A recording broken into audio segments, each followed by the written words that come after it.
What's up, guys? I'm back. Let's bring you guys some real fucking content, man. It's been way too damn long that I haven't put out an actual video, like, you know, bringing something fresh to the table, let you guys know what's going on. Me and my boy Cleavon here, somebody who's regular in my stream, we're gonna go back and forth and do some scrims right now. Something that I've been doing for a really long time in the Clash Royale, which is just trying to practice against as many players as you can possibly practice against. Get as many games in and just mindfuck each other, you know, just get in there, get deep, you know, nice intimate level. Hopefully he's on. I literally just said to him I'm gonna be ready in like a couple. Taking too damn long for my liking, but let's go, Cleavon.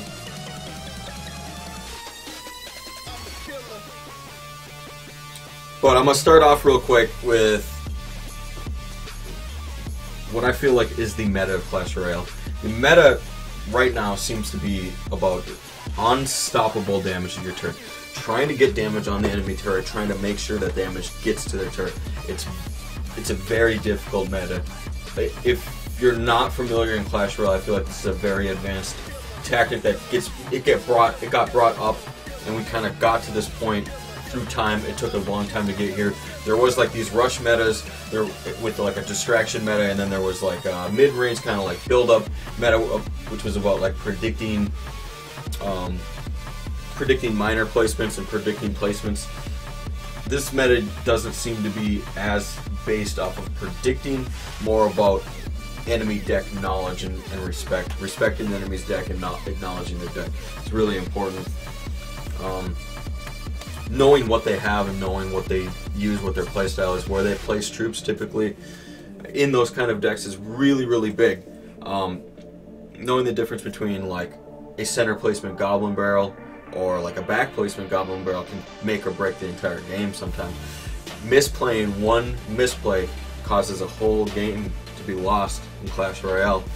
So you really have to be the best of both worlds.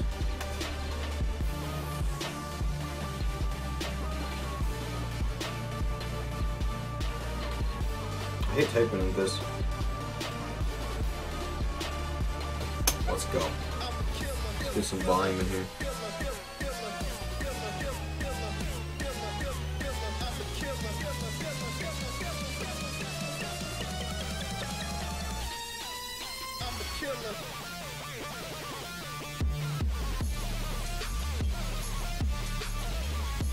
Let's put a defensive graveyard. I really like to do this.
A little bit too far back,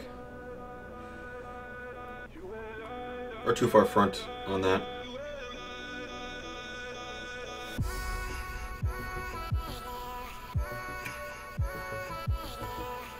So he's got arrows to counter the princess, so I'm just gonna play an offensive princess, get some value out of the arrows.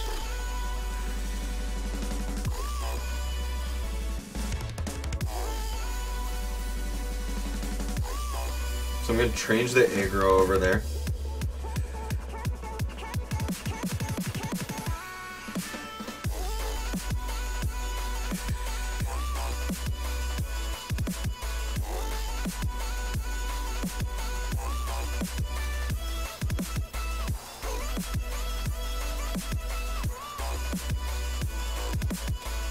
I can just win with a rocket at this point, so I really need to focus on defensive.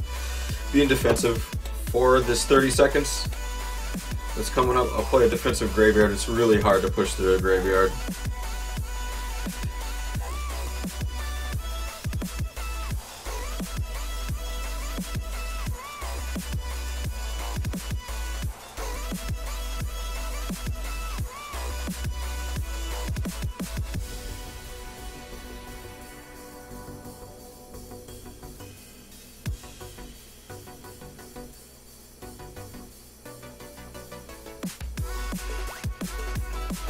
Got the rocket in at 0 seconds.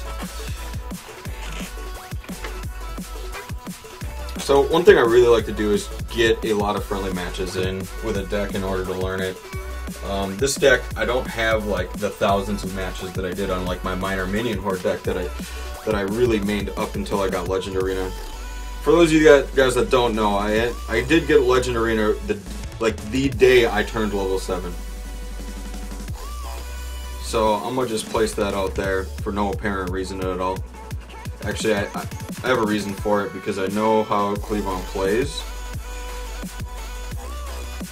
Against most players, I don't have that advantage.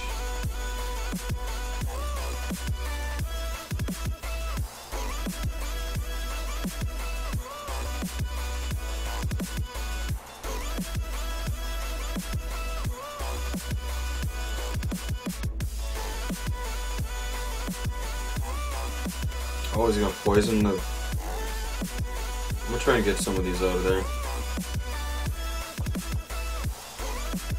Cleavon usually runs with a...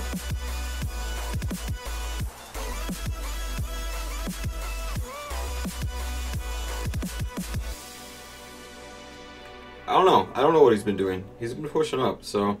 He used to use Lava Hound. I don't know what he's been doing. The rocket kind of surprised me right then.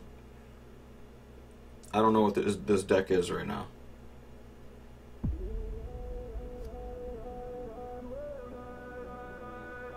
That was a weird zap.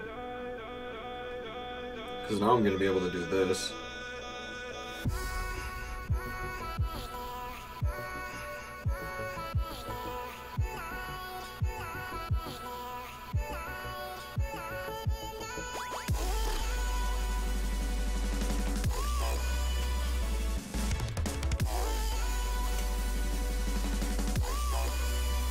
I could probably play defensive for a minute, but he is running rocket, so you gotta make sure your structures are out of rocket range.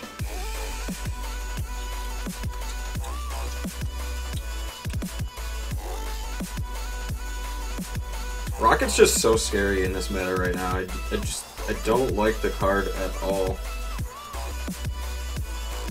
See, like, he hasn't played anything to my tower right now. It's at half HP. You know, like, I do not like the card because of that.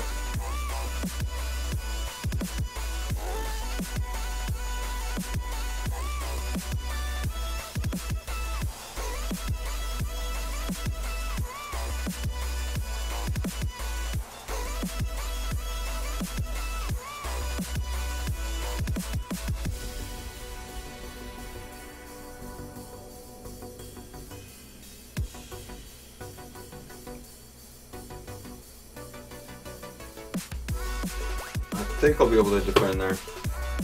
But look at that. He didn't connect to my left turret one time the whole match, and he almost took it down. And honestly, if he would have got that mini P.E.K.K.A. over on with this one swing over on that other side, he probably would have been able to pull that one tower off and keep that advantage.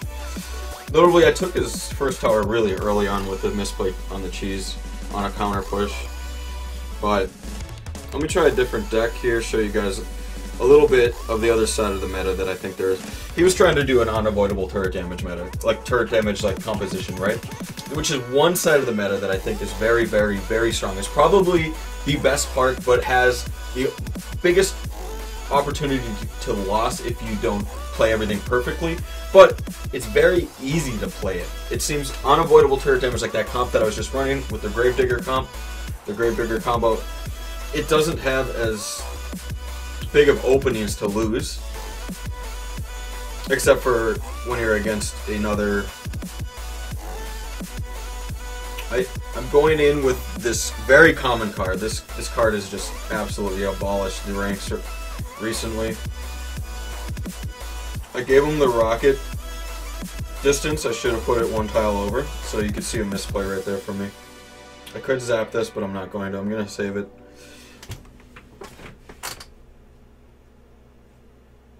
For this.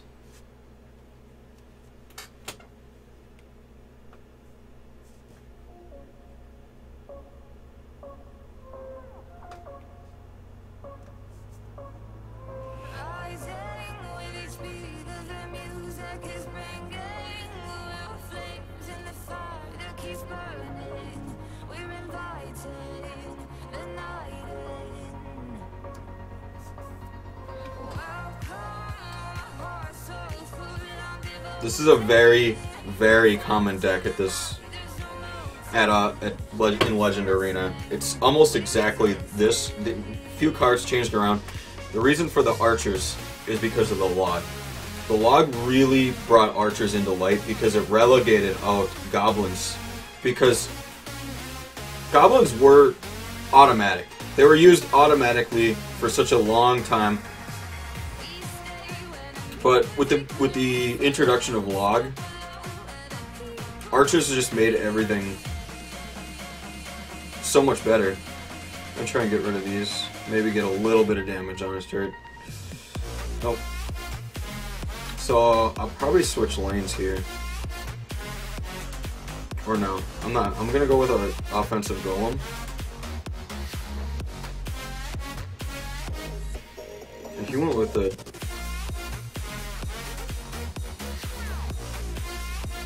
use the guards for the first time.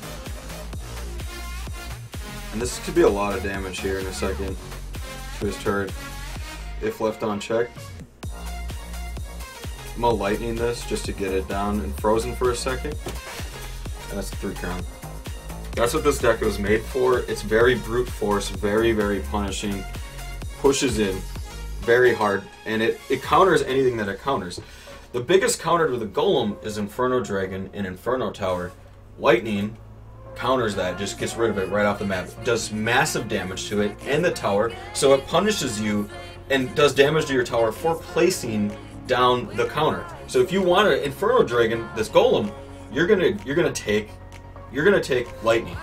You're gonna take lightning probably to your turret and maybe another unit. You're going to lose a supporting unit, you're going to lose some elixir, you're going to lose a second, or half a second stun duration, half a second on your towers. You're going to lose all of this just by this play. So the meta is really, really about trying to get that unavoidable, unstoppable damage to your turret showing up big. And here's something I just randomly put together, which I thought was going to be pretty cool because Tornado and Sparky combo kind of seems like it could be good. But I haven't really seen anybody put this to the test yet. I haven't fought anybody yet with this. I also haven't been playing a whole lot since Tornado came out, so we'll see how this works. I want to put this in the lane with where he's pushing with skeletons because I want my Sparky to be delayed to his turret. I want my Sparky to be slowed down and brought back so I can build up even more with it, but he has Rocket. He's got Rocket, which is going to completely nullify my Sparky. So I have to think about that later on.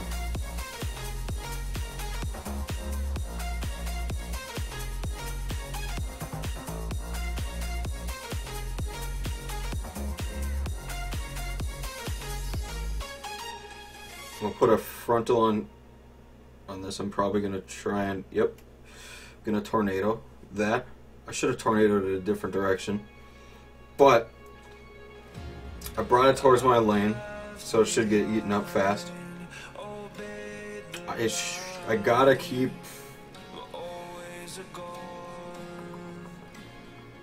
Let's see. We'll put this up there, and then we'll put this right here, so it's out of rocket range.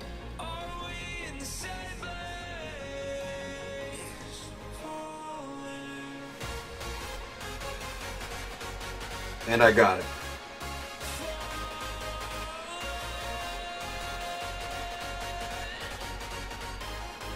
We'll surround the Sparky. Ooh, that was a good... Those are good fire spirits.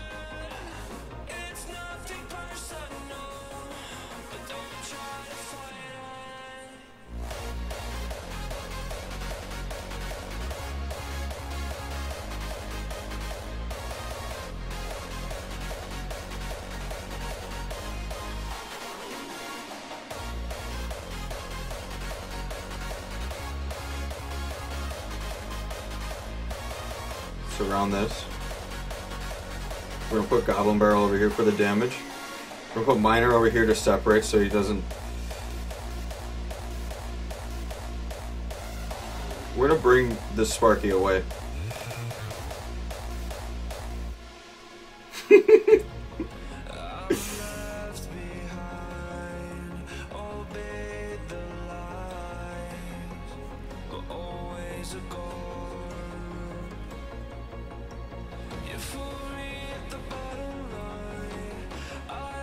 Shit.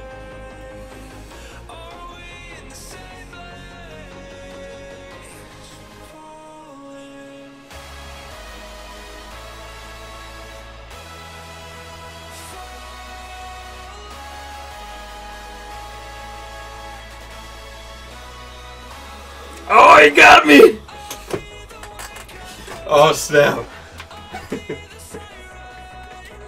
Good game. Good game. Alright.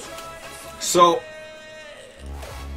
what was my major mistakes? I played Barbs and let him Sparky my Barbs instead of the Goblin Barrel, right? Against that Sparky over on that right hand side, which really messed things up. I gave a lot of time. I probably should have surrounded his... I really disrespect a lot. In my own play, I disrespect the power of the Bowler. The Bowler is such an amazing card for ground control. And he does so much damage if left on check. I really need to focus more on him. But let me try one more of this. What did we do? We did 3-4 games. We'll do... Let's close it out with... How about a random match? We'll close it out random. I will find somebody... Let's just... What's this? We'll run this. Let's go. Alright. So this is the rank 1 player's deck right now at the moment. It looks like an aggro hog deck.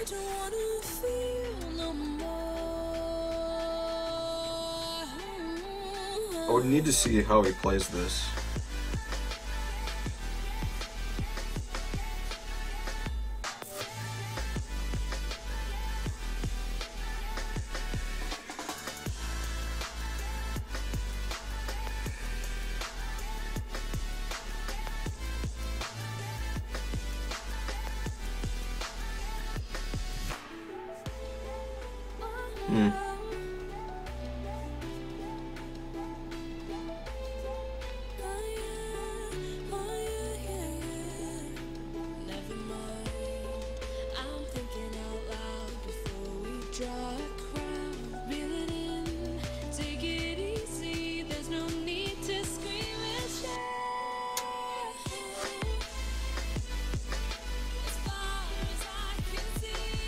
Oh, the hog went first. What? I messed up big time there.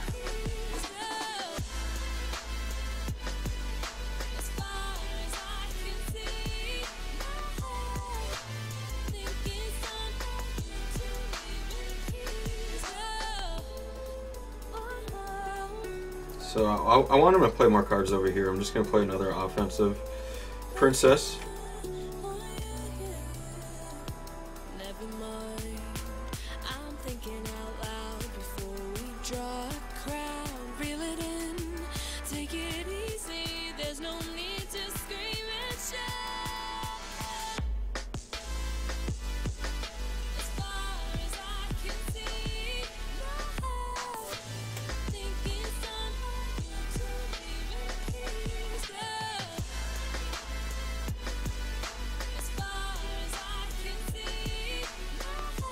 So I definitely want more cards over here, for sure.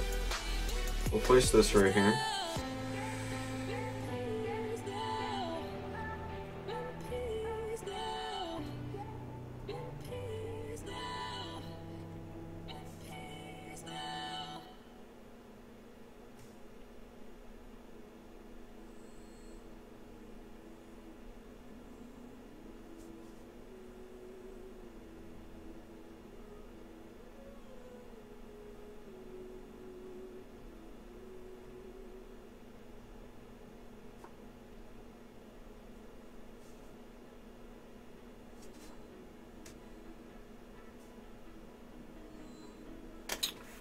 Oh, and the princess didn't get it.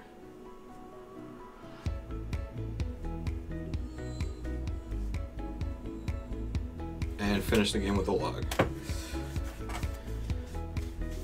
There's a really good lane swap. This deck has really good lane swap potential. Because he outplayed me early on, I just kept continually pressuring with low-cost cards on the right. I didn't have that much opportunity to play barbs. But for only having the log and the princess, this is a really good deck. 2.8 cost deck, very, very low in comparison to my other decks that I've been playing on stream just recently here, right? Down to a 2.8 like that, I could spam cards all day. It just felt so reactive. Definitely, I would definitely believe that this guy does use this deck. Especially just the way that it's so reactive. I mean, it just allows for you to have so much responsibility, right?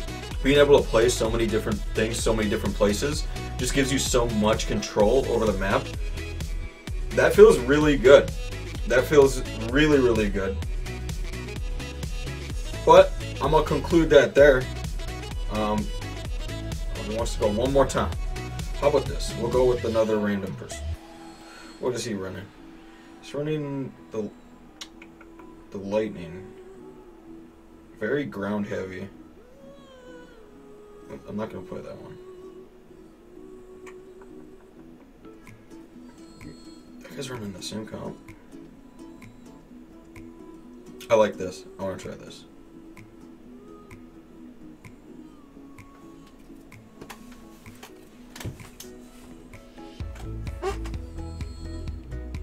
I'm gonna open up with the same push I made earlier.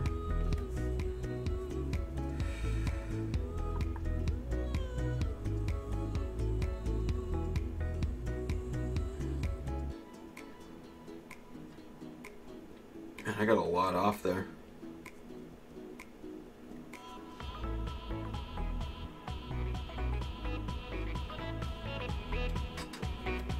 You got a lot more than me. The mini pick is so dangerous. I need to respect that. Maybe I should have lightninged the mini picker when it was over there.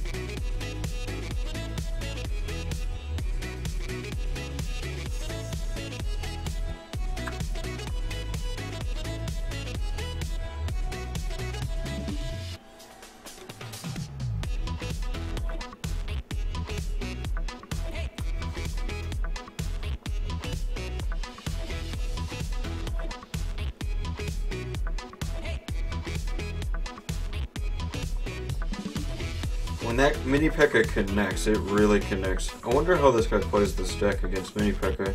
I don't think he has to worry about mini P.E.K.K.A in the leaderboard. Doesn't seem like the high ranked players are running it then.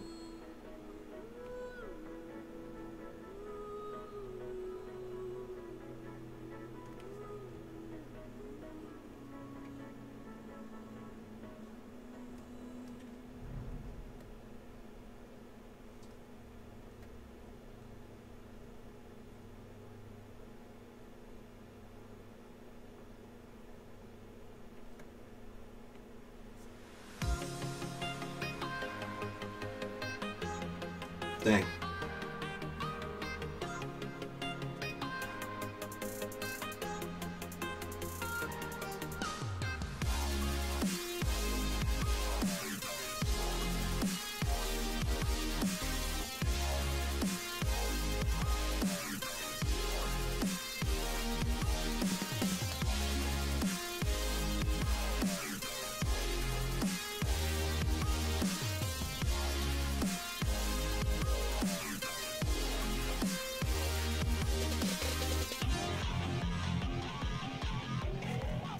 Dang, so close, so close. I think I figured it out. I wasn't using lightning enough. Where I assume that the guy that's playing this at the high rank is using lightning very often. So it kind of all goes in with my theory here. Is this meta is about being able to hit the enemy tower with damage that you cannot stop.